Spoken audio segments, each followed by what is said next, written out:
Hi guys, welcome to Shot for Shot, and this is our review discussion about Stranger Things. Woo! Yeah. So Stranger Things, if you guys have been under a rock lately, Netflix is one of their biggest shows right now, and we thought we'd take a moment to discuss it. Say why we like it, say our points about the show, what's our say how quickly we got hooked on it. Yeah. So I guess I'll start it off.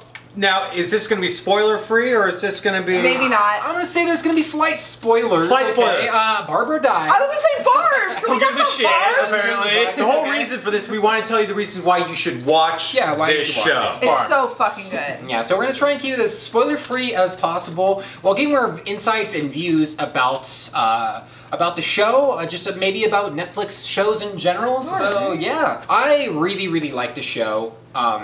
The thing that I liked so much about it is when I first heard about the show, when I first saw the show, I kind of really heavily compared it to like J.J. Abrams and like Super 8. Yeah. Because obviously I'm sure it's very heavily borrowed, not borrowed, but very coincidentally just like it. They came out at the same time. I'm sure they were thinking about the same time. Super 8 was coming out. But anyway, I thought when I first saw the show and first started watching the show, I thought it was going to be a very mysterious show and very twists and turns, very J.J. Abrams-esque in the sense that there's a lot of questions and there's not so many answers. But what I loved about the show so much, it kept it simple. There wasn't so many questions, and it kind of answered everything for you and left the things that needed to be mysterious. Like the monster wasn't so heavily like, this is why the monster's here, this is what the monster, and I think that was extremely necessary for the show. The opening scene, we see the monster take a guy, but we don't see the monster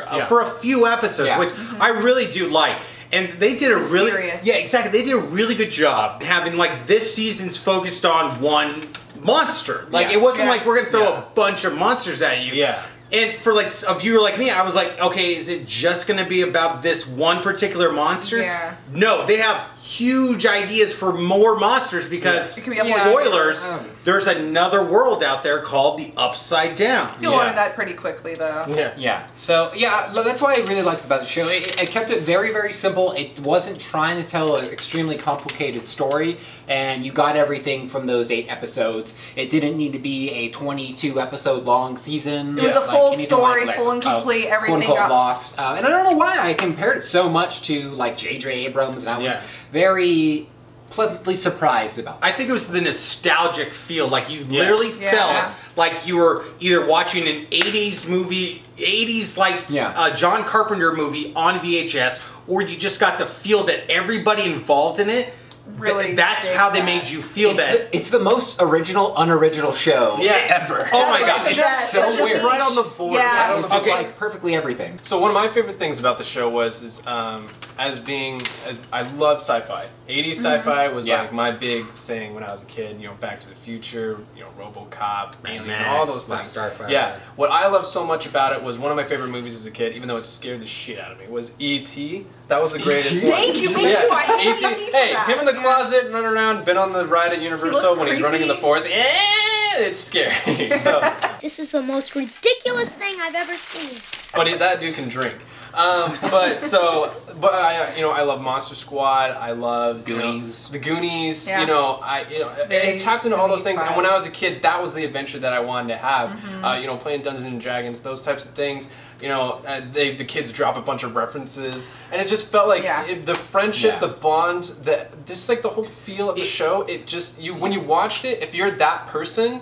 That was like, holy crap, this is my adventure. This is my childhood in a sci-fi world. The show does something really good about putting you in this world that seems familiar, but it's a new world. It's a new idea. But it's the main thing when I say, if people ask me one thing, nostalgia. This show is for everybody who grew up watching these great movies and has so many good references. And I don't think the references are too ham-fisted. No, it's you really have to do your work. You really have to do your work to know which references are I didn't know. They can pander to the audience because there's already an inset audience kind of to it already. Which, as you know, that's my pet peeve. So it's they're not trying too hard to be like, oh, we referenced this 80s classic. So to piggyback kind of off of AJ, I actually really love the Demogorgon. I like the whole D&D aspect of it. It brought like a whole cool little nerd aspect to it. Oh, it was so cool. But it was also awesome because in the first episode, they actually referenced the entire show, how it's going to be solved to save and kill the Demogorgon. Like, I love it. Like, the first episode referenced the last episode. And there's this scene where Jonathan, the sister, and the John Ralphio kid, Willis, I'm not,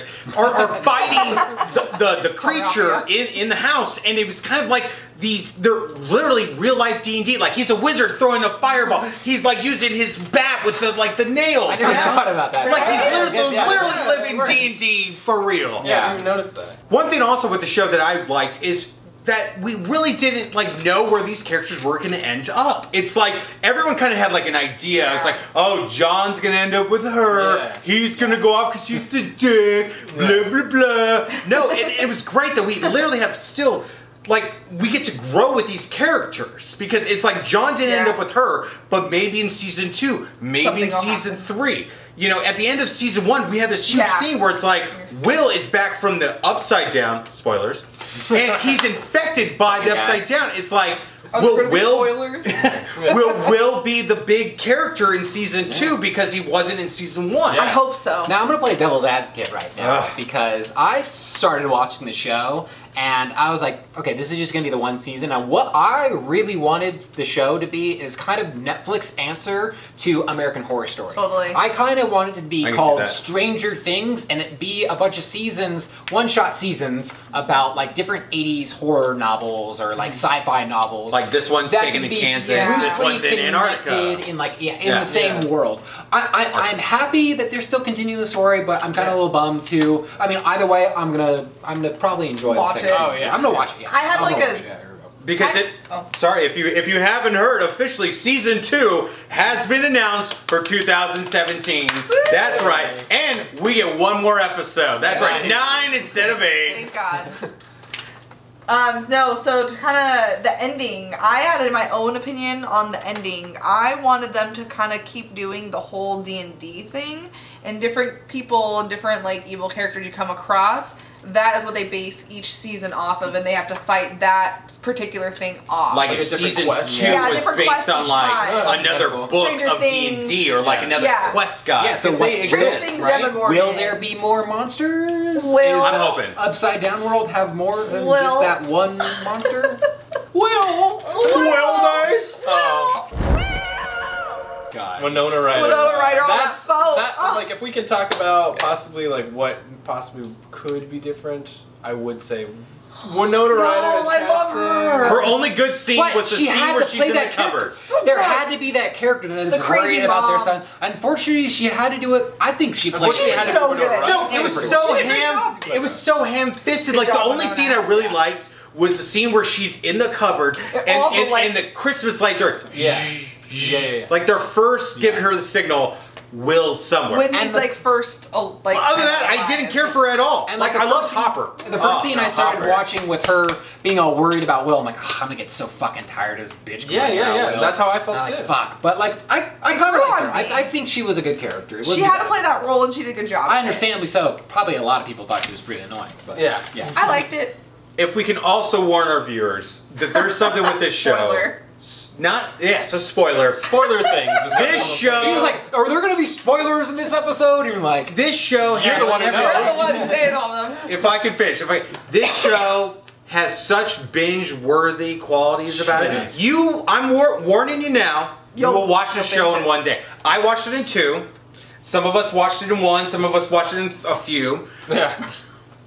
You will get hooked. By the end of the first episode, second you want to watch episode, you will literally want to watch the rest of the night. The last episode, or the second to last episode, I remember we were watching it and we're like, oh, we'll just watch this last one. Like that. Like, nope, let's watch this last episode. Yeah. Gotta finish it now. Like that first scene with 11 in like the restaurant, and then the guy, and all of a sudden, knock, knock, knock. Who's at the door? Oh, a little old like white lady, and all of a sudden. Boom, boom. Bitch. And I'm just like, oh, I'm hooked. Yeah. And that's another thing I kind of love the show too, because like, let's be honest, child actors can be fucking shitty. They're all so good. And I felt everyone was extremely solid. They have a bright future. Extremely solid. In acting. All of them do. I just don't want them to be typecast. I don't really know their names. Millie, okay, Mike, Brown, Lucas, Lucas, 11, Dustin. Yeah, Dustin. Toothless is Dustin. Honestly, all three kids, like, we really didn't get a chance to see Will, but honestly, I think that the other three kids, we got to see a lot from them. And Hopper, like, it's a character. So good. I think he's kind of like the main character in a way, where he's like this older guy. So good. He's one of the older characters who is introduced to this world that, like, he doesn't know, but like the kids are the first ones to know about it. And the scene where Hopper realizes, he goes to Winona Ryder's house and has that note. He's like, they're listening. He's like, oh my god! Like, honestly, once their characters came together, I really was hooked. The brilliant thing about the reason why I love Hopper so much is, like you were talking about, like you go through the episode, and me personally, he was talking about losing his child. Everyone talks about, oh, you lost your child, you lost your child, you lost your child. It's 11, right? Are we not discussing this? And I thought that's what I was thinking. I thought it was 11, but you know, through the whole entire thing, I just thought it was great that they kind of fleshed out his character in such a slow way where you're like, I like this character, he's a badass, he's a detective, he's punching dudes to get evidence out of people and stuff. Awesome. But then you find it's because he has so much pain inside of him. And it's like every single character you find yourself in those characters. Another thing I really loved about Hopper was that it kind of goes with why I love the whole show as well.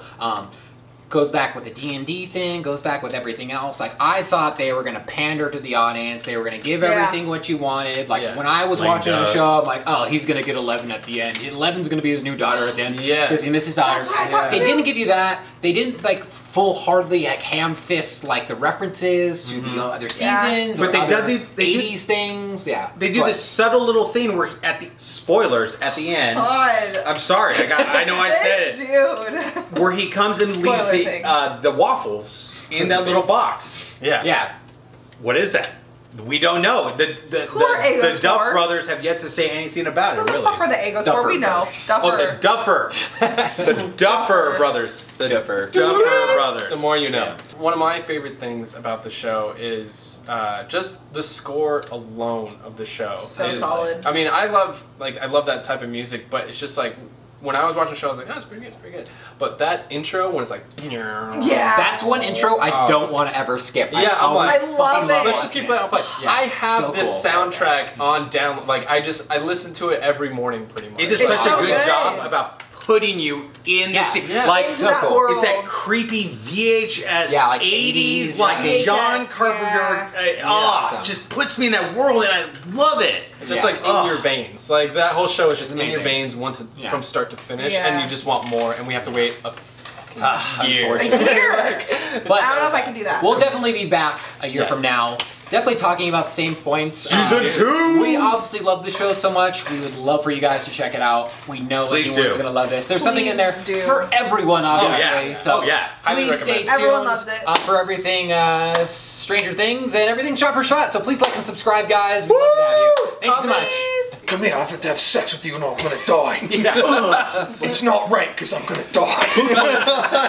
Hook my nipples up to a battery. Where is this willing woman that you can just be like, I'm gonna die if you don't fuck me? And then she's like, oh, okay. You know, we gotta use that one day, guys. That's a good excuse. Have you seen the movie Crank? It's kind of a Crank situation going on right now. I got a Crank situation. Yeah.